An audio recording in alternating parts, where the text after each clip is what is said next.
Dito pala guys, sa UEA, grabe ang pag-iingat o pagmamahal nila sa pagdating sa halaman. Kasi nga, disyerto, bibihira, hindi tulad sa atin na ang lupa, malago ang halaman. Dito, napakaingat nila. Tingnan nyo pag-iingat nila. Grabe ang tubig na nila dyan, ginagastos nila para sa halaman. Kasi,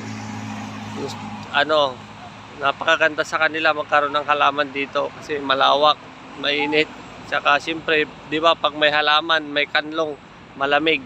Yun siguro, tsaka yung kalinisan. Linis. Talagang grabe alagang ginagawa nila. Tingnan nyo. Di ba?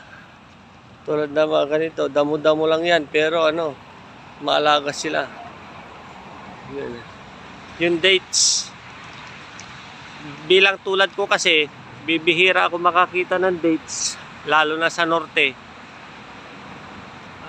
Nung napunta lang ako sa south, tsaka ako nakakita ng ganyan, dates, pero bibihira. Merong ganyan, dates.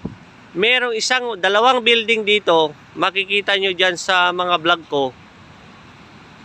Gumawa sila ng building, pero ang form niya, yung dates, kung nakikita nyo yung mga tusok-tusok niya, ganun din yung ginawa na building sa dates. Ganun din yung ginawang building, pinorm nila sa halaman na dates. Tapos, yung tusok-tusok, kung saan daw yung araw, nandun din, parang automatic siyang pangkadlong, paano ba sabihin yun? Ang ganda.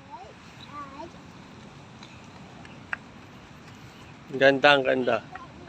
Yan